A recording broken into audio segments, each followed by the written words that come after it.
नमस्कार, मी अविनाश भास्कर चाटे, उद्योजक, motivational speaker, लेखक आणि कॉर्पोरेट ट्रेनर. माझा परिचय म्हणजे मी तसा सिव्हिल इंजिनियर आहे बाय एज्युकेशन. पोस्ट ग्रॅज्युएशन केलं आहे कन्स्ट्रक्शन मॅनेजमेंटमध्ये. माझ्या बिझनेसला मी सुरुवात केली 2014ला. ज्यावेळेस मी माझं ग्रॅज्युएशन कंप्लीट केलं, मी डायरेक्टली बिझनेसमध्ये आलो. जॉब कुठे केला नाही, डायरेक्टली बिझनेस सुरू केला माझा स्वतःचा. बिझनेस सक्सेसफुल झाल्यानंतर मी मोटिवेशनल स्पीकर म्हणून काम करण्यास सुरुवात केली. सगळ्यात आधी तर मी कॉलेजेसमध्ये वगैरे जायचो. यूथ्स टार्गेट केले, यूथ्सला सेशन्स दिले. जवळपास मी 2018च्या आसपास 250पेक्षा जास्त सेमिनार्स त्या वर्षी दिले. आणि त्या प्रोसेसमध्ये 2018च्या आसपास कॉर्पोरेट ट्रेनर म्हणून मी माझ्या करिअरला सुरुवात केली. आता कॉर्पोरेट ट्रेनर आणि कन्सल्टंट म्हणजे मुळात काय, तर ज्या काही कंपनीज असतात आपल्या आजूबाजूला आपल्याला दिसतात, त्या कंपनीजमध्ये जे एम्प्लॉईज असतात त्या एम्प्लॉईजला डिरेक्शन देण्याचं काम मी करतो. त्या एम्प्लॉईजला त्यांच्या कामामधली इफिशियन्सी वाढवण्याचं मी काम करतो, किंवा त्या एम्प्लॉईजला कुठेतरी पॉलिश करण्याचं मी काम करतो. बऱ्याचशा कंपनीज, आज 30 ते 35 अशा कंपनीज आहेत ज्या आपल्या क्लायंट्स आहेत. इन्क्लुडिंग रिझर्व्ह बँक ऑफ इंडियामध्ये सेशन्स मी घेतो, बाबा ॲटॉमिक रिसर्च सेंटरमध्ये घेतो गव्हर्नमेंटचं बोलायचं झालं तर. आणि प्रायव्हेट कंपनीज, मग ते फरेरो असेल किंवा क्वालिटी वॉल्स आईस्क्रीम असेल, अशा विविध 30 ते 35 प्रकारच्या कंपनीजमध्ये सेशन्स दिलेत आणि सेशन्स मी घेतो आहे. कन्सल्टिंग आणि ट्रेनिंगचं मी काम करतो आहे. ह्याच वर्षी फेब्रुवारीमध्ये मी माझं पहिलं पुस्तक लिहिलं, द विनिंग एज नावाचं. तुमच्या सगळ्यांना माहीत नसेल तर एक शॉर्टमध्ये सांगतो. द विनिंग एज म्हणजे ज्या लोकांना आयुष्यामध्ये सक्सेसफुल व्हायचं आहे, ज्यांना विनर व्हायचं आहे, अशांसाठी मी काही टूल्स त्याच्यामध्ये डिस्कस केलेले आहेत. काही इमोशनल टूल्स आहेत, आपले बिहेवियर्स कसे चेंज करायचे, एखाद्या क्षेत्रात मास्टरी कशी मिळवायची, ह्या गोष्टींबद्दल मी त्या पुस्तकामध्ये मेन्शन केलेलं आहे. आणि दुसरं आणि तिसरं पुस्तक माझं, त्याचंही काम चालू आहे. लवकरच मी तेही तुमच्यासमोर घेऊन येईल. विनिंग एजबद्दल हे इंग्लिशमध्ये सध्या अवेलेबल आहे फ्लिपकार्टवरती आणि ॲमेझॉनवरती. तुम्ही तिथे जाऊन त्याच्याबद्दल इन्फॉर्मेशन चेक करू शकतात. माझं यूट्यूबलाही चॅनल आहे अविनाश चाटे नावाने, तिथे जाऊन तुम्ही माझ्याबद्दल चेक करू शकतात. काही व्हिडिओज तिकडे बरेचसे 100पेक्षा जास्त व्हिडिओज आज अवेलेबल आहेत तिकडे. आणि 3000च्या आसपास सबस्क्रायबरचा आपला हा परिवार सध्या तरी यूट्यूबला आहे. तर सगळ्यात आधी आकार फाउंडेशनच्या ऑफिशियल पेजवरनं मी आज लाईव्ह आलो आहे. सगळ्यात आधी तर आकार फाउंडेशनची संपूर्ण टीम, विशेषतः राम वाघ सर जे फाउंडर आहेत, डायरेक्टर आहेत आकार फाउंडेशन ह्या MPSC आणि UPSCच्या इन्स्टिट्यूटचे, त्यांचे मनपूर्वक आभार की त्यांनी मला इन्व्हाइट केलं आणि आज ही सुवर्णसंधी मला अवेलेबल करून दिली तुमच्या सोबत इंटरॅक्शन करण्याची. आणि जे कोणी लाईव्ह आहेत किंवा जे हा सेशन रेकॉर्ड झाल्यानंतर बघतील, त्यांचेसुद्धा मनापासून आभार की जे वेळात वेळ काढून हा सेशन ऐकतील आणि त्यांच्या लाईफमध्ये काही व्हॅल्यूज ॲड होतील असं मी त्यांना प्रॉमिस देऊ इच्छितो. तर ज्यावेळेस राम वाघ सरांचा मला फोन आला की अशी काही ती शृंखला चालू करत आहेत, अशी काही सिरीज ते चालू करत आहेत ज्याच्यामधून काही लाईव्ह सेशन्स ते घेणार आहेत, तर आमचं डिस्कशन्समध्ये हा विषय झाला की एक्झॅक्टली विषय कुठला घ्यायचा. आता राम वाघ सर जे माझे चांगले मित्र आहेत, त्यांचं जे काम आहे ते मुळात MPSC आणि UPSCच्या मुलांना ट्रेनिंग देण्याचं आहे, त्यांना गायडन्स देण्याचं काम आहे. तर IPS असतील, IAS ऑफिसर असतील, बरेचसे स्टुडंट्सला येत असतील गायडन्स करण्यासाठी. तर आम्ही म्हटलं असा कुठला तरी विषय घ्यावा जो त्यांच्यासाठी उपयुक्त तर आहे पण जास्त काही तो कव्हर केला जात नाही. तर असा विषय मला असा जाणवला की पर्सनॅलिटी डेव्हलपमेंट हा विषय असा असू शकतो. कारण पर्सनॅलिटी डेव्हलपमेंटबद्दल बरेचसे मिथ्स आहेत, बरेचसे काहीतरी काय म्हणतो आपण अर्धवट नॉलेज असलेल्या गोष्टी आहेत की पर्सनॅलिटी डेव्हलपमेंट म्हणजे काय. बरेचसे क्लासेस अवेलेबल आहेत पर्सनॅलिटी डेव्हलपमेंटसाठी.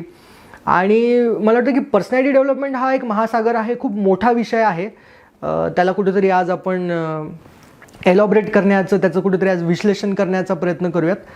तर MPSC आणि UPSCचे तुम्ही जर अभ्यासक असाल, त्याच्याबद्दल जर तुम्ही अभ्यास करत असाल किंवा एक प्रोफेशनल असाल, कुठे काही काम करत असाल, जॉब करत असाल, बिझनेस करत असाल, तर तुम्हाला एक गोष्ट सांगू इच्छितो की पर्सनॅलिटी डेव्हलपमेंट किंवा पर्सनॅलिटी चांगली असणं ही फारच गरजेचं आहे. म्हणजे त्याला तुम्ही स्किप करूच शकत नाही. खूप इम्पॉर्टंट ते आहे.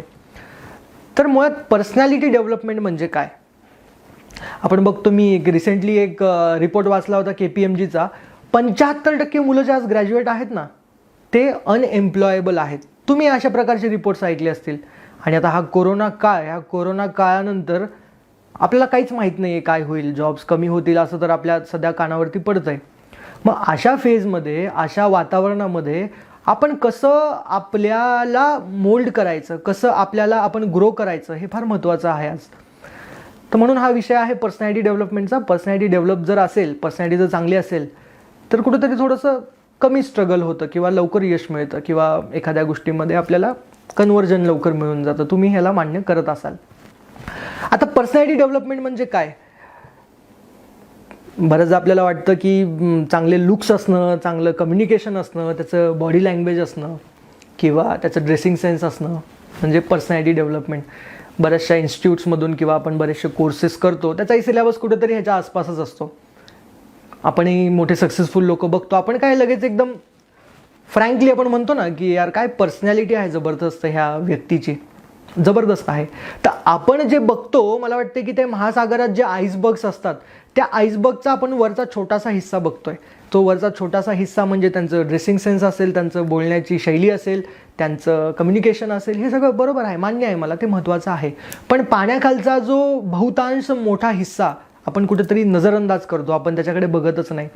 तो हिस्सा म्हणजे त्या व्यक्तीच्या मागे, त्या पर्सनॅलिटीच्या मागे लपलेली त्याची मेहनत, त्याची जी त्यांच्या पर्सनॅलिटीमधल्या काही क्वालिटीज, जसं की ती ट्रस्टवर्दीनेस असू शकते, ती क्वालिटी कमिटमेंटची असू शकते, अचिव्हमेंट ड्राईव्हची ती कमिटमेंट असू शकते, किंवा सगळ्यात इम्पॉर्टंट त्याचं इमोशनल मॅनेजमेंट, त्याचं बिहेवियर कसं आहे, विपरीत परिस्थितीमध्ये तो व्यक्ती कसा वागतो, कसं प्रॉब्लेम्सला फेस करतो, कसं निगेटिव्हिटीमध्ये, डिसअपॉइंटमेंटमध्ये, अँगरमध्ये, रागामध्ये कसं त्या सिच्युएशनला हँडल करतो, हे मुळात म्हणजे पर्सनॅलिटी डेव्हलपमेंट आहे. मुळात हाच मोठा हिस्सा आहे पर्सनॅलिटी डेव्हलपमेंटचा. तर पर्सनॅलिटी डेव्हलप करणे, पर्सनॅलिटी चांगली असणे म्हणजे काय? एखादा व्यक्ती सक्सेसफुल होतो आणि मॅक्झिमम लोक फेलियर बनतात. ह्या दोघांमध्ये डिफरन्स पर्सनॅलिटीचा फार मोठा आहे. मुळात जो फरक आहे, मला वाटतं 2 ॲस्पेक्ट्सने, म्हणजे एक साध्या भाषेत मी तुम्हाला सांगण्याचा प्रयत्न करतो, 2 ॲस्पेक्ट्सने आपण त्याला डिफरन्शिएट करू शकतो. 2 ॲस्पेक्ट्स असणं फार महत्त्वाचे आहेत एका पर्सनॅलिटीमध्ये. एक म्हणजे त्याचा IQ चांगला असणे फार महत्त्वाचं आहे, आणि दुसरं त्या व्यक्तीचा EQ असणं फार महत्त्वाचं आहे. IQ आणि EQ.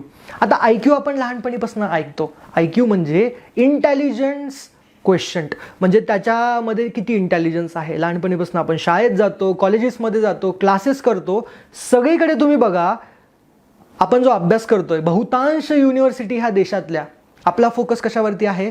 इंटेलिजन्स मिळवण्यामध्ये, ते नॉलेज गेन करण्यामध्ये. त्याच्यामध्ये आपला IQ तर वाढतो, पण EQ जो भाग आहे कुठेतरी तो त्या पाण्याचा खालचा, म्हणजे त्या आईसबर्गच्या त्या पाण्याच्या खालचा मोठा हिस्सा आहे. आपण त्याच्याकडे कुठेतरी दुर्लक्ष करतो, आपण त्याच्याकडे कुठेतरी लक्षच देत नाही. आणि म्हणूनच मी आज IQ वर जास्त नाही, पण EQ वरती जास्त फोकस करणार आहे. मुळात जो तुमचा EQ आहे तो कसा डेव्हलप करायचा. EQ म्हणजे तुमचं इमोशनल क्वेश्चंट. इमोशनल क्वेश्चंट म्हणजे काय? मी मध्ये एक वाक्य ऐकलं होतं, एक कोट ऐकला होता, तो म्हणजे people are hired for IQ but people are fired for EQ. Yes, I repeat, people are hired for IQ but people are fired for EQ. म्हणजे इंटरव्ह्यू आपण दिल्यानंतर, एखाद्या कंपनीमध्ये आपण ऑर्गनायझेशनमध्ये एंट्री करताना, जॉब करताना आपलं क्वालिफिकेशन बघितलं जातं, आपले टक्के बघितले जातात, आपलं नॉलेज चेक केलं जातं, आपल्याला किती बॅकलॉग्स आहेत ते बघितलं जातं, आपलं युनिव्हर्सिटी बघितली जाते, हे सगळं बघितलं जातं.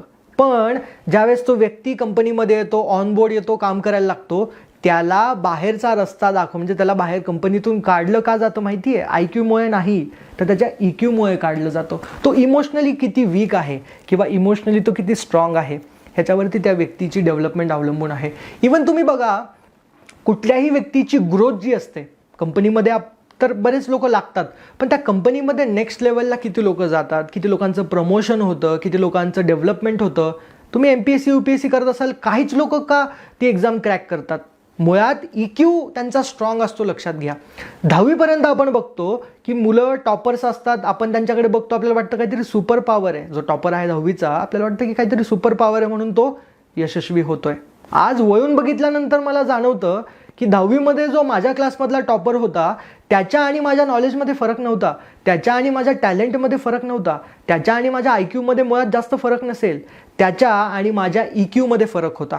ज्यावेळेस एखाद्या चेंडूचा जरी आवाज आला, एखाद्या प्लास्टिक बॉलचा जरी आवाज आला, एखाद्या वेळेस मला टीव्हीचा जरी आवाज आला, त्यावेळेस मी माझा अभ्यास सोडून मी आधी टीव्ही बघायला जायचो, मी ते शक्तिमान बघायचो, मी ते शकालाका बुम बुम बघायचो, मी बाहेर क्रिकेट खेळायला जायचो.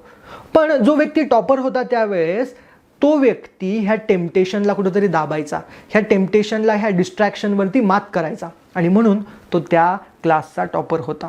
हे आज मला वळून बघितल्यानंतर कळतं. त्याच पद्धतीने तुम्ही बघा, तुमच्या अभ्यासक्रमात तुम्ही जर MPSC UPSCचा अभ्यास करत असाल तर जे लोक एक्झाम क्रॅक करतायत त्यांच्या आणि तुमच्यामध्ये त्या तासांचा फरक नाही आहे. असेल काही प्रमाणात, मी हे करत नाही आहे, डिनाय करत नाही आहे, त्या तासांचा फरक असेल. कोण 18 तास अभ्यास करतंय, 16 तास अभ्यास करतंय, आपण ह्याच्यावरती ते मोजायला बघतो. आपण बघतो की अरे 18 तास केल्यानंतरच एक्झाम क्रॅक होईल, 12 तास केल्याने होणार नाही. काही प्रमाणात असेल ते खरं, मी त्या गोष्टीवरला हात लावणार नाही आहे. माझा सांगण्याचा तात्पर्य, माझा सांगण्याचा आजचा विषय हा आहे की जो व्यक्ती ती एक्झाम क्रॅक करतो त्याचा EQ इतका स्ट्रॉंग असतो, तो त्या डिस्ट्रॅक्शन्सवरती मात करू शकतो, त्या टेम्पटेशनला साईडला ठेवून फोकसने अभ्यास करू शकतो, कॉन्सन्ट्रेशनने अभ्यास करू शकतो. तर आजचा विषय जो मी घेतला आहे पर्सनॅलिटी डेव्हलपमेंटचा, तो EQचा घेतलेला आहे. तुमच्या सगळ्यांना मी असे काही टूल्स देणार आहे, अशा काही टेक्निक्स देणार आहे आज, ज्याने तुमचा EQ स्ट्रॉंग होऊ शकतो.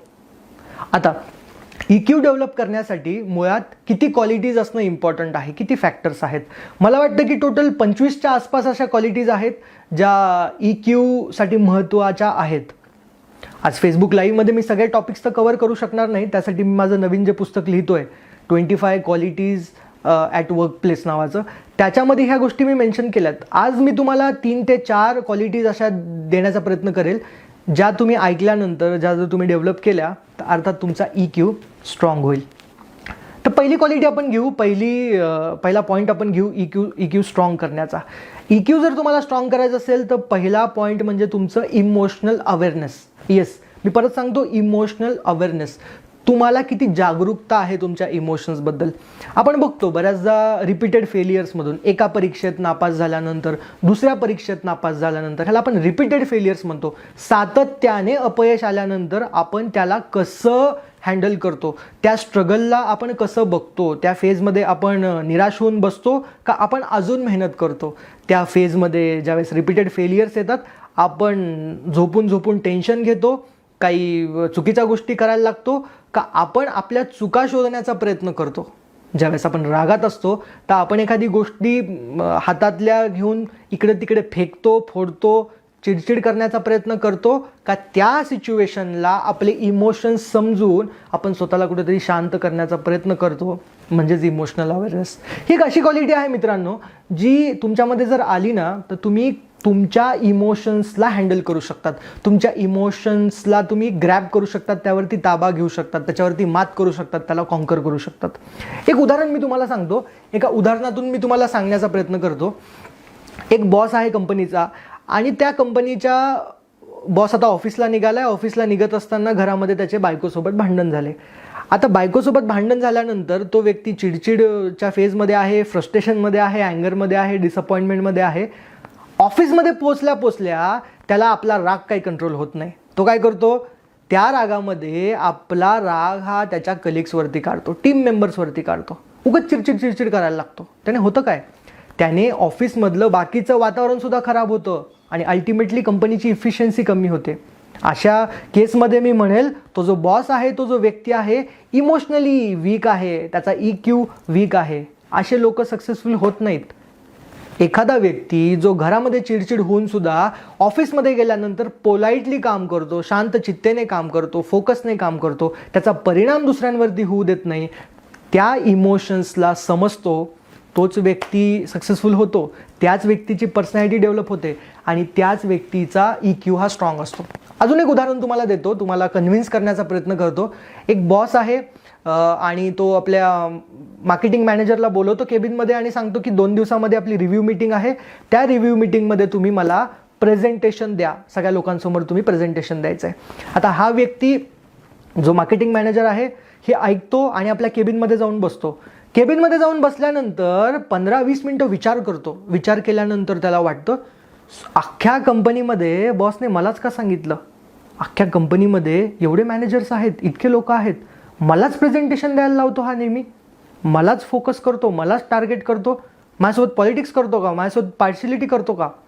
ह्या फिलिंग्समुळे हा त्याने अर्थ काढला तिथून आणि ह्या अर्थामुळे त्याचे इमोशन जे असतात ना हे निगेटिव्ह इमोशन्स तयार होतात त्याच्या माइंडमध्ये, त्याचे बिलीफ सिस्टीम निगेटिव्ह होतात आणि ह्याने तो असं ठरवतो की आता मी बॉसला जाऊन बोलतो माझ्या मनात जे आहे. तो रागा जातो, बॉसचं केबिनचा दरवाजा वाजवतो, बॉस दरवाजा उघडतो आणि जो मॅनेजर आहे तो म्हणतो की तुम्ही माझ्यासोबत पॉलिटिक्स करताय सर, अख्ख्या एवढ्या कंपनीमध्ये तुम्हाला मीच दिसतो का प्रेझेंटेशन द्यायला, तुम्हाला अख्ख्या एवढ्या लोकांमध्ये तुम्ही मलाच का टार्गेट करता बरं.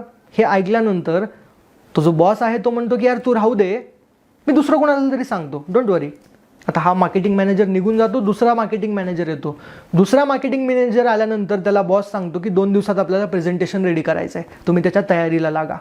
आता हा मार्केटिंग मॅनेजर जसा त्याच्या केबिनमध्ये जाऊन बसतो, विचार करायला लागतो. हा म्हणतो की अख्ख्या कंपनीमध्ये बॉसने मलाच सांगितलंय, बॉस माझ्यावर किती प्रेम करतो, बॉस म्हणजे मला किती लाईक करतो, माझ्यावरती किती विश्वास आहे बॉसचा, एवढी मोठी रिस्पॉन्सिबिलिटी बॉसने मला दिली आहे. आणि ह्याच्यामुळे त्याच्या मनामध्ये पॉझिटिव्ह इमोशन्स तयार होतात. ह्या पॉझिटिव्ह इमोशन्समुळे तो प्रेझेंटेशन देतो आणि त्या कंपनीमध्ये हिरो बनतो.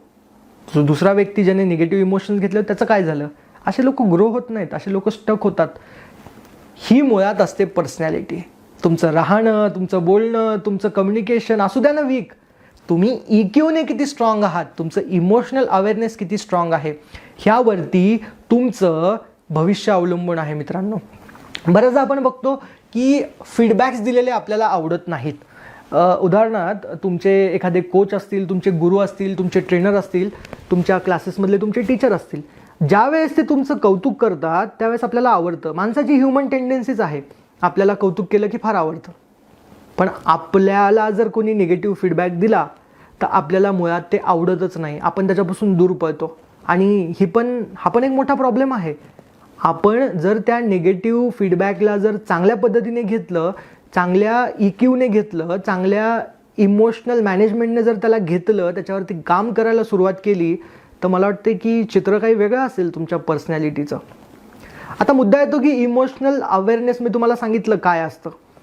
इमोशनल अवेअरनेस म्हणजे तुमच्या इमोशनवरती तुम्हाला किती माहिती आहे. तुम्ही ज्यावेळेस रागात असता तुम्हाला माहिती असतं का की आता मी रागात आहे, मी आता शांत झालो पाहिजे. रिपीटेड फेलियर्समध्ये तुम्हाला माहिती असतं का की आता मला सतत अपयश येत आहे, तर मी आता माझ्या इमोशन्सवरती कंट्रोल केला पाहिजे. हे तुम्हाला कळतं का? That is nothing but emotional awareness. जर कळत नसेल मित्रांनो तर त्यासाठी मी तुम्हाला एक मूलमंत्र देतो. इमोशनल अवेअरनेस डेव्हलप करण्याचं एकमात्र टूल म्हणजे मेडिटेशन करणं. हो, मेडिटेशन आणि सेल्फ रिअलायझेशन करणं. तुम्ही दररोज 15 ते 20 मिनटं तुम्ही यूट्यूबला टाका, मेडिटेशन म्युझिक टाका, सेल्फ रिअलायझेशन म्युझिक टाका. ते टाकल्यानंतर अनेक प्रकारचे तुम्हाला म्युझिक्स तिकडे येतील. डोळे बंद करून त्या फेजमध्ये तुम्ही जातात का, स्वतःला तुम्ही किती वेळ देतात, तुम्ही स्वतःला तुमचा पर्पज माहिती आहे का, तुम्ही ह्या आयुष्यात कशासाठी आलात, तुमचं ध्येय काय आहे, तुम्ही स्वतःला वेळ द्या. तुम्ही स्वतःला वेळ दिल्यानंतर तुम्ही इमोशनली अवेअर होसाल. इमोशनली अवेअर झालात तर ह्या जगात अशी कुठलीही ताकद नाही आहे जी तुम्हाला डिस्ट्रॅक्ट करू शकेल. तुम्हाला टेम्पटेशनने तुम्हाला डिस्ट्रॅक्ट करू शकेल, अशी कुठलीच ताकद नसते. तर मुळात पहिला मुद्दा आहे, तुमचं EQ तुम्हाला स्ट्रॉंग करायचं असेल तर तुम्ही इमोशनली अवेअर व्हा. आता येतो दुसऱ्या मुद्द्यावरती. दुसरी क्वालिटी इमोशनल अवेअरनेसच्याच थोडीशी बाजूला ही क्वालिटी असते, ती म्हणजे emotional control. Yes, emotional control म्हणजे 2006चा फुटबॉलचा वर्ल्ड कप. तुमच्यापैकी बरेचसे फुटबॉल प्रेमी असतील तर मी तुम्हाला सांगतो 2006चा फुटबॉलचा वर्ल्ड कप जो होता फ्रान्सने तो हरला होता. तर फ्रान्सच्या त्या मॅचमध्ये झिदान जो प्लेअर आहे, झिदान नावाचा एक फार चांगला प्लेअर होता, ज्याच्याकडनं खूप साऱ्या अपेक्षा होत्या. त्या मॅचमध्ये झिदान असं काहीतरी करतो ज्यामुळे त्याला रेड कार्ड दिलं जातं अंपायरकडनं. रेड कार्ड म्हणजे त्या मॅचमधून त्याला बाहेर काढलं जातं. त्या मॅचमध्ये तो मार्को पोलो नावाच्या एका प्लेयरला छातीमध्ये आपल्या डोक्याने मारतो, रागात येऊन ते प्रहार करतो. काहीतरी चिडचिड झाली असेल, काहीतरी त्या मॅचमध्ये असं वाटत असेल आता आपण हारतोय. ह्या फेजमध्ये त्याने कसं रिॲक्ट केलं बघा. त्याने चांगला गेम खेळण्याऐवजी त्याने काहीतरी चुकीचं गोष्ट केली, म्हणजे त्याच्या पोटात मारण्याचा प्रयत्न केला. ह्याच्यामुळे काय झालं, फ्रान्स वर्ल्ड कप हारला. झिदानचं काय झालं, झिदानचं नाव खराब झालं, झिदानला रेड कार्ड दिलं गेलं. आणि ह्या पद्धतीने तुम्ही बघा किती लोक, तुम्हाला सांगतो, रिपीटेड फेलियरमध्ये सुद्धा सुसाईड करायला बघतात. रिपीटेड फेलियरमध्ये आपण स्वतःला आपलं मॉरल डाऊन करायला बघतो. रिपीटेड फेलियर्समध्ये आपण कुठेतरी स्वतःला कमी लेखायला बघतो आणि आपण फार मोठं नुकसान करून बसतो. इमोशनल कंट्रोल असणं फार फार इम्पॉर्टंट आहे. क्रिकेटच्या भाषेत सांगायचं तर MS धोनी, आपण सगळे म्हणतो मिस्टर कूल कॅप्टन जे आपले भारताचे होते, किती शांत चित्तेने बघा, फायनल मॅच जरी असेल, कुठल्याही मॅचमध्ये इमोशन्स त्याच्यावरती हावे नाही व्हायचे. MS धोनी त्या इमोशन्सवरती हावी होऊन त्या सिच्युएशनला कॉन्कर करायचे. आणि दुसरे कॅप्टन पाकिस्तानचे सरफराज अहमद, तुम्ही बघा किती मॅचेसमध्ये तुम्हाला सरफराज अहमद काहीतरी फुलिश ॲक्ट्स करताना दिसेल, काहीतरी विचित्र करताना दिसेल. मुळात इमोशनवरती ताबा नसेल तर सरफराजसारखे लोक तयार होतात. इमोशनल कंट्रोल जर तुमच्यामध्ये असेल तर तुम्ही MS धोनी तुमच्या फील्डमध्ये होऊ शकतात. किती एक्झाम्पल्स आहेत असे. म्हणजे मला वाटतं की 1997ला एक बॉक्सिंग मॅच झाली होती माईक टायसनची. माईक टायसन हा बॉक्सिंगमधला खूप मोठा प्लेअर, खूप मोठं नाव नवाजलेला प्लेअर. आता माईक टायसनची ज्यावेळेस मॅच झाली, त्या मॅचमध्ये मला आठवतं आहे 97च्या 2-3 राऊंड्स नंतर त्या बॉक्सिंग मॅचमध्ये माईक टायसन त्या होलीफील्ड म्हणजे त्यांचा अपोनंट जो आहे त्याच्या कानाचा चावा घेतात. हो, त्याच्या कानाचा चावा घेऊन कानच तोडायचा प्रयत्न करतात. इतका राग माईक टायसनला येतो त्या मॅचमध्ये. ज्यावेळेस कळतं की आता मी हारायला लागलो आहे. माईक टायसनला हारायची मुळात सवय नव्हती आणि मागच्या काही 2-3 प्रॅक्टिस मॅचेसमध्ये किंवा मागच्या काही जुन्या रेफरन्सेसमध्ये हॉलीफील्डने माईक टायसनला हरवलं होतं. आता ह्या मॅचमध्ये ज्यावेळेस माईक टायसनला कळतं की आता हॉलीफील्ड ह्या मॅचमध्ये पण आपल्याला हरवतोय, तर इमोशनल कंट्रोल त्याचा सुटतो आणि तो त्याच्या कानाचा चावा घेतो. कानाचा चावा घेतल्यानंतर काय होतं, त्या मॅचमधून माईक टायसनला काढून टाकलं जातं, इलिमिनेट केलं जातं. अशा पद्धतीने तो मॅच हारतो. बऱ्याचदा आपण बघतो किती सिच्युएशनमध्ये आपण आपलं इमोशनल कंट्रोल काय म्हणतो आपण त्याला, सुटतं आपल्याकडनं. उदाहरणार्थ आता तुमच्यापैकी बरेच जण प्रेझेंटेशन तुम्ही दिलं असेल, ज्यांना प्रेझेंटेशन द्यायची सवय नसते, ज्यांना प्रेझेंटेशनची भीती वाटत असते, स्टेजवर जाऊन बोलायची भीती वाटत असते. माझाही हा खूप मोठा विकनेस होता. बघा, प्रेझेंटेशनला आपण ज्यावेळेस जातो, स्टेजवरती ज्यावेळेस आपण बोलायला जातो, ज्यांना भीती वाटते, जर EQ वीक असेल, तुमचा इमोशनल क्वेश्चन जर वीक असेल, तर वरती गेल्या गेल्या फिअर ग्रॅपल्स यू, ती भीती तुम्हाला येऊन आलिंगन घालते. आणि ज्यावेळेस ती भीती तुमच्या समोर येते त्यावेळेस तुम्हाला काही बोलायचं सुधरत नाही, मम होतं, विषय काहीतरी आपण तिसराच बोलतो आणि खाली आल्यानंतर कळतं की अरे मी स्टेजवर असताना असं बोललो, स्टेजवरती तर मला हे बोलायचं होतं, मी हे बोललोच नाही, मी हे विसरून गेलो. का असं होतं? बिकॉज इमोशनल कंट्रोल तुमचा वीक असतो, तुमचा EQ त्या फेजमध्ये वीक असतो. तर लक्षात घ्या, मी 2 मुद्दे आतापर्यंत डिस्कस केलेत. इमोशनल अवेअरनेस, तुम्ही किती तुमच्या इमोशनबद्दल अवेअर आहात, आणि दुसरं इमोशनल कंट्रोल. आता इमोशनल कंट्रोल जर तुम्हाला सुधारवायचा असेल, इमोशनल कंट्रोल जर तुम्हाला डेव्हलप करायचा असेल, किंवा तिसरा जो मुद्दा आहे त्याच्यावरती येतो, मग आपण बघूयात हे डेव्हलप कसं करायचं. तिसरा मुद्दा मी तुम्हाला सांगणार होतो की ॲक्युरेट सेल्फ असेसमेंट असणं फार इम्पॉर्टंट आहे. ॲक्युरेट सेल्फ असेसमेंट म्हणजे स्वतःचं मूल्यांकन करणं, स्वतः आपण कोण आहोत, आपले स्ट्रेंथ्स काय आहेत, आपले विकनेस काय आहेत. बऱ्याचदा आपण स्वतःला खूप भारी समजायला लागतो तरी आपलं नुकसान होतं. बऱ्याचदा आपण स्वतःला खूप वीक समजायला लागतो तरी आपलं नुकसान होतं. तर आपल्याला त्या थिन लाईनमध्ये अभ्यास केला पाहिजे. आपण नेमके कोण आहोत, आपले खरं स्ट्रेंथ काय आहेत, आपले विकनेस काय आहेत, ते फार शांततेने आपण ते बघितले पाहिजेत. आणि मी तुम्हाला सांगतो, जेवढेही माझे मित्र सेशन ऐकत असतील, तुम्हाला जर ह्या क्वालिटी डेव्हलप करायच्या असतील तर सगळ्यात आधी तुम्हाला हे वाटणं इम्पॉर्टंट आहे की तुमच्यामध्ये काहीतरी विकनेस आहे, तुमच्यामध्ये काहीतरी, तुम्ही स्वतः अवेअर होणं इम्पॉर्टंट आहे. तुम्ही जर अवेअरच झाले नाही तर तुम्ही ह्या क्वालिटी कधीच डेव्हलप करू शकत नाही. तुम्ही किती लर्निंगसाठी हंग्री आहात, तुम्ही नवीन नवीन शिकण्यासाठी, तुम्ही किती इम्प्रूव्हिंगसाठी तुमच्या काय म्हणतो आपण त्याला, तुमच्यामध्ये ती हंगर आहे, तुम्ही किती फीडबॅक्स घेऊ इच्छितात किंवा तुम्ही किती तुमच्या मिस्टेक्स एक्सेप्ट करतात, ह्यावरती तुमचं सेल्फ असेसमेंट होतं. आपण बऱ्याचदा बघतो लोक चुकतात पण तरी एक्सेप्ट करत नाहीत, माझी चुकीचं नाही म्हणतात. काय त्यांच्यामध्ये प्रॉब्लेम असतो? त्यांच्यामध्ये कुठेतरी तो EQ वीक असतो, त्यांच्यामध्ये कुठेतरी ते सेल्फ असेसमेंटची कमी असते. सेल्फ असेसमेंट नसल्यामुळे त्यांना त्यांची चूकच जाणवत नाही. तुम्ही बघा, जे लोक इव्हॉल्व होतात, ॲडॉप्ट होतात, आपल्या वातावरणानुसार स्वतःला बदल घडून आणतात आपल्यामध्ये, त्या लोकांचं ॲक्युरेट सेल्फ असेसमेंट स्ट्रॉंग असतं. तुम्हाला मी असे बरेच एक्झाम्पल देऊ शकतो. आता माझा एक मित्र आहे, त्याचा बिझनेस आहे ट्रेनिंग कंपनीचा, ट्रेनिंग सेंटर आहे त्याचं. आणि त्याच्यामधलं तुम्हाला एक एक्झाम्पल सांगतो. ज्यावेळेस त्याने ट्रेनिंग सेंटर ओपन केलं, मला वाटतं 2 ते 3 वर्षामध्ये ट्रेनिंग सेंटर त्याचं सेट झालं. आणि त्याच्या लाईफमध्ये अशी एक गोष्ट घडली, मी तुम्हाला ते ॲक्युरेट सेल्फ असेसमेंटशी जोडून सांगण्याचा प्रयत्न करतो. हा तिसरा मुद्दा मी तुम्हाला सांगतोय, ॲक्युरेट सेल्फ असेसमेंट. ह्याच्यामध्ये होतं असं की जे एम्प्लॉईज आहेत, जे ट्रेनर आहेत, त्यांनी 1 वर्ष 8 महिने 9 महिने जॉब केल्यानंतर त्यांना असं वाटायला लागतं की आता आपल्याला सगळं येतं आहे, आता आपणही सेंटर टाकू शकतो, आता आपल्याला बॉसपेक्षा जास्त कळतं आहे. तुम्ही बघा, तुम्ही जर ऑन्टरप्रेनर असाल, तुम्हाला माहिती असेल मी काय बोलतोय. एका विशिष्ट कालावधीनंतर 6 महिने 8 महिन्यानंतर आपल्याला असं वाटतं की आपल्याला सगळं येतं.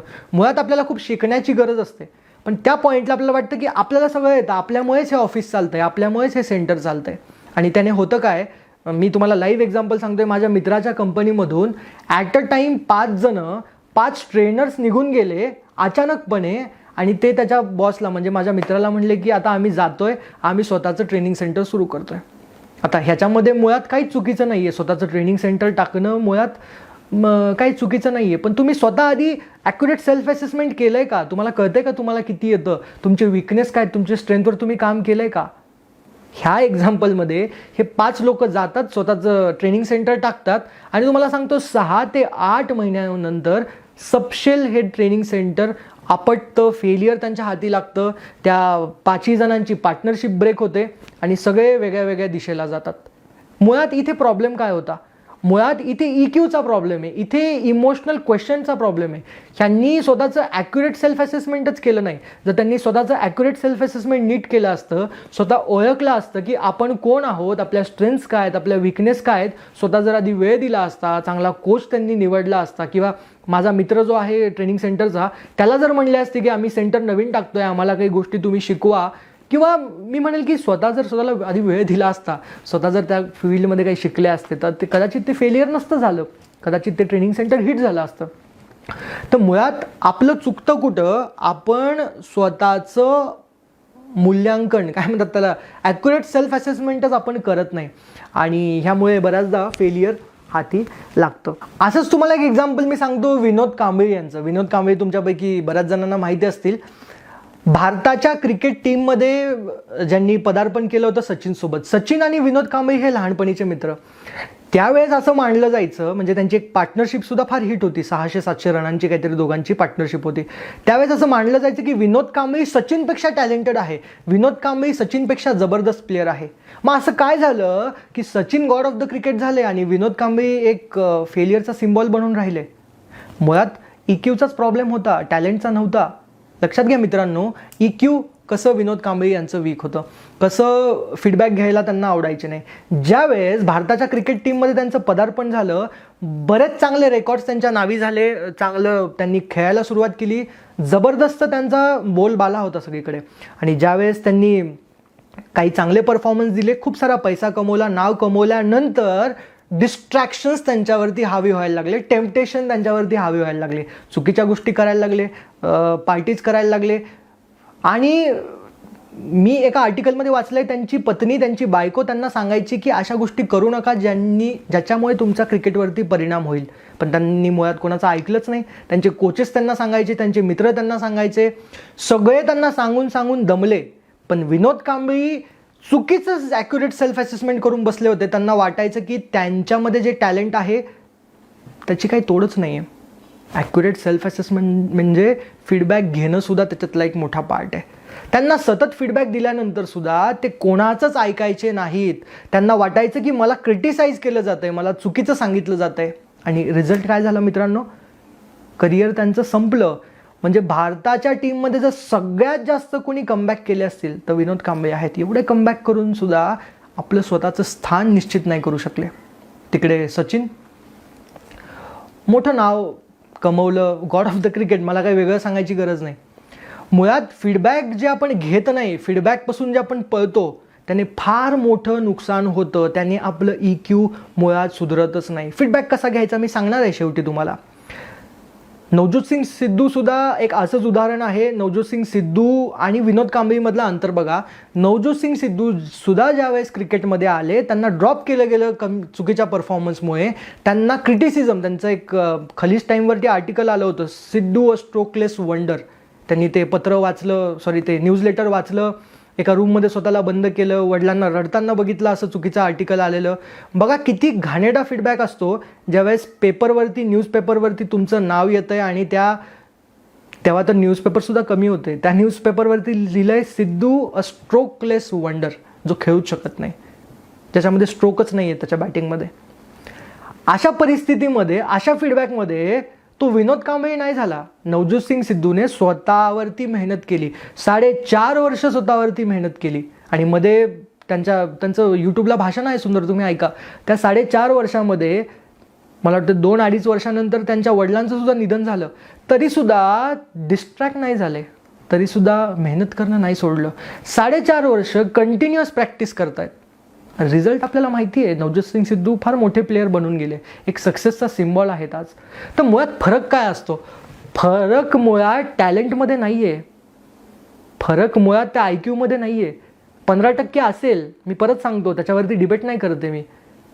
तुमच्यामध्ये जर तुम्हाला काही लक्षणीय फरक घडून आणायचा असेल, तुम्हाला जर एक्स्ट्राऑर्डिनरी परफॉर्मन्स द्यायचा असेल, तुम्हाला जर स्ट्राईव्ह करायचं असेल, ग्रो करायचं असेल, मोठं व्हायचं असेल आपल्या क्षेत्रामध्ये, तर लक्षात घ्या तुमचा EQ हा स्ट्रॉंग असणं फार फार फार इम्पॉर्टंट आहे. ॲक्युरेट सेल्फ असेसमेंटबद्दल मी तुम्हाला असे कित्येक उदाहरण तुम्हाला मी देऊ शकतो ज्याच्यामुळे लोक आपलं स्वतःचं नुकसान करून बसलेले आहेत. फीडबॅक मुळात आपल्याला घ्यायला आवडतच नाही. तुम्ही बघा प्रेझेंटेशनमध्ये सुद्धा बऱ्याचदा आपण ज्यावेळेस प्रेझेंटेशन देत असतो त्यावेळेस सुद्धा खूप स्वतःला कमी लेखल्यामुळे सुद्धा नुकसान होतं आणि स्वतःला खूप चांगलं लेखल्याने, म्हणजे आपण जे आहोत ते आपल्याला कळलं पाहिजे. बघा सायन्स काय, याच्या मागचं तुम्ही कोण आहात हे तुम्हाला कळलं पाहिजे. आपण एकतर खूप एक्स्ट्रा समजून बसतो किंवा आपण खूप स्वतःचा मॉरल डाऊन करून बसतो. आता मुळात मी तुम्हाला सांगतो फीडबॅकचं मॉडेल काय असतं, फीडबॅक कसा घ्यायचा आणि फीडबॅक कोणी तुम्हाला दिल्यानंतर कसं त्याच्यावरती ॲक्ट करायचं. आता मी प्रयत्न करतो, आता ते तुम्हाला मी प्रेझेंटेशन तर दाखवू शकणार नाही, पण मी तुम्हाला एक मॉडेल असा देण्याचा प्रयत्न करतो की त्याच्यामध्ये तुम्ही फीडबॅक कसा घ्यायचा तुम्हाला मी ते सांगतो. ह्यासाठी तुम्हाला जोहरी विंडो नावाचा कॉन्सेप्ट समजावा लागेल. तुम्हाला इमेज जर दिसत नसेल तर मी कमेंट सेक्शनमध्ये ती टाकेल. जोहरी विंडो तुम्हाला लक्षात घ्यावं लागेल. आय डोंट थिंक सो तुम्हाला हे दिसतंय. एनिवेज मी तुम्हाला असं सांगण्याचा प्रयत्न करतो, हे 4 क्वाड्रंट्स आहेत, 4 रेक्टँगल्स इथे तुम्हाला दिसत आहेत. पहिला जो रेक्टँगल आहे बघा, जोहरी विंडो काय आहे ते समजून घेऊ. पहिला रेक्टँगल जो आहे नोन टू सेल्फ आणि नोन टू अदर्स, म्हणजे तुमच्यातले असे मुद्दे, तुमच्यातले असे पॉईंट जे तुम्हाला पण माहिती आहेत आणि दुसऱ्यांना पण माहिती आहेत. दुसरे म्हणजे आपल्या जवळचे. तुमचे स्ट्रेंथ्स पण तुम्हाला माहिती आहेत आणि तुमचे स्ट्रेंथ्स तुमच्या जवळच्यांना पण माहिती आहेत. तुमच्या कोचला माहिती आहे, तुमच्या वाईफला माहिती आहे, तुमच्या आईला माहिती आहे, जे कोणी तुमच्या जवळचे असतील. तर हा जो पहिला रेक्टँगल आहे known to yourself and known to others, आपल्यालाही माहिती आहे, दुसऱ्यांनाही माहिती आहे. ह्याच्यामध्ये घाबरायची गरज नाही, हा मुद्दा ठीक आहे. दुसरा क्वाड्रंट बघा, ह्याच्यामध्ये नोन टू अदर्स आणि नॉट नोन टू सेल्फ, असे काही तुमच्यामध्ये स्ट्रेंथ्स आहेत, असे काही विकनेस आहेत जे तुम्हाला माहीत नाही आहेत पण तुमच्या कोचला माहिती आहेत, तुमच्या ट्रेनरला माहिती आहेत, तुमच्या जवळच्या लोकांना माहिती आहेत. जसं विनोद कांबळीमध्ये मी तुम्हाला सांगितलं, विनोद कांबळी यांच्यामधले जे ब्लाइंड स्पॉट, ह्याला ब्लाइंड स्पॉट असं म्हणलं जातं. ब्लाइंड स्पॉट म्हणजे अशा गोष्टी ज्या तुम्हाला माहीत नाहीत पण तुमचे प्रियजन तुम्हाला सांगण्याचा प्रयत्न करतात, तुम्हाला फीडबॅक देण्याचा प्रयत्न करतात. त्या ब्लाइंड स्पॉटबद्दल मी बोलतो आहे. तुम्ही जर 4 व्हीलर चालवत असाल तर तुम्हाला 4 व्हीलरमधले ब्लाइंड स्पॉट माहीत असतील. त्या कारला 2 आरसे असतात बघा, इकडून लेफ्ट लाईक आणि राईट लाईक आरसा. त्या लेफ्ट राईटच्या आरशामध्ये असे काही स्पॉट्स असतात गाडीच्या अवतीभोवती जे आपल्याला त्या आरशामध्ये दिसत नसतात. ते म्हणजे ब्लाइंड स्पॉट. ते असतात तिथे पण आपल्याला ते दिसत नसतात. त्याच पद्धतीमध्ये तुमच्या पर्सनॅलिटीमध्ये असे काही ट्रेट्स आहेत, असे काही स्ट्रेंथ्स आहेत, असे विकनेस आहेत जे तुम्हाला माहीत नाहीत पण तुमच्या प्रियजनांना माहिती आहेत, जे तुम्हाला फीडबॅक देण्याचा प्रयत्न करतात, जे तुम्हाला सांगण्याचा प्रयत्न करतात. हे ब्लाइंड स्पॉट शोधण्याचा प्रयत्न करा. येस, आय रिपीट, हे ब्लाइंड स्पॉट तुम्ही शोधण्याचा प्रयत्न करा. जी गोष्ट तुमच्यामध्ये चुकतीये ते तुमचे प्रियजन तुम्हाला सांगतील, तुमचे जवळचे कोच तुम्हाला सांगतील, तुमचा मेंटर तुम्हाला सांगेल. त्याला क्रिटिसिझम म्हणून घेऊ नका, त्याला चुकीचं घेऊ नका. फीडबॅकमध्ये प्रकार आहेत.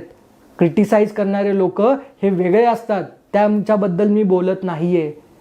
जे लोक तुमची आलोचना करतात त्यांच्याबद्दल मी बोलत नाही आहे. मी त्या लोकांबद्दल बोलतोय जे तुमचा ब्लाइंड स्पॉट तुम्हाला शोधून देण्यास मदत करतात.